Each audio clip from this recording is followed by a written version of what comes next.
السلام علیکم۔ Drama cell اے دل ازما نے ہی جس میں بہروز صاحب اسفند اور اس کی والدہ کو گھر بلا کر بتا دیتے ہیں کہ انائزہ گھر سے بھاگ کر شارق کے پاس چلی گئی ہے، کیونکہ وہ اور شارق ایک دوسرے کو پسند کرتے تھے۔ اس دن شارق اس سے ملنے آیا تھا، لیکن اس نے خود کو بچانے کے لیے مہرا پر الزام لگا دیا۔ یہ سن کر اسفند بہت حیران ہوا۔ ساری سچائی سامنے آنے کے بعد اسفند کی والدہ بہروز سے کہیں گی کہ میں تم سے کچھ کہنا چاہتی ہوں۔ بہروز صاحب بھی پوچھ لیں گے کہ کیا بات ہے بھابھی؟ تو اسفند کی والدہ نے کہا کہ میں چاہتی ہوں مہرا کا نکاح اسفند سے ہو جائے۔ یہ سن کر اسفند کا منہ کھلے کا کھلا رہ گیا۔ وہ اپنی والدہ سے کہے گا کہ اماں آپ یہ کیسی باتیں کر رہی ہیں، یہ نہیں ہو سکتا۔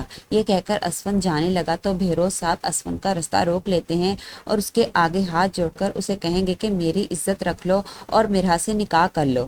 اسفند اپنے چچا کو سامنے سے ہٹنے کا کہے گا تو بہروز صاحب نے کہہ دیا کہ میں تمہارے سامنے سے نہیں ہٹوں گا جب تک تم مہرا سے نکاح کرنے کے لیے مان نہیں جاتے۔ اب مجبوراً اسفند کو ماننا ہی پڑے گا۔ دونوں کا نکاح تو ہو جائے گا، لیکن اسفند اتنی جلدی اس رشتے کو قبول نہیں کرے گا۔ گھر جا کر وہ اپنی والدہ سے بھی کہہ دیتا ہے کہ آپ نے میرا اور مہرا کا نکاح زبردستی کروا کر اچھا نہیں کیا، کیونکہ یہ زبردستی کے رشتے زیادہ دیر تک نہیں چلتے۔ یہ کہہ کر وہ اپنے کمرے میں چلا گیا اور اپنے کمرے کی ساری سجاوٹ کو غصے میں اکھاڑ کر پھینک دیتا ہے۔ اب شادی کے بعد کچھ عرصہ تک تو اسفند کا رویہ مہرا کے ساتھ ٹھیک نہیں ہوگا، لیکن پھر آہستہ آہستہ اسے بھی مہرا سے محبت ہو جائے گی۔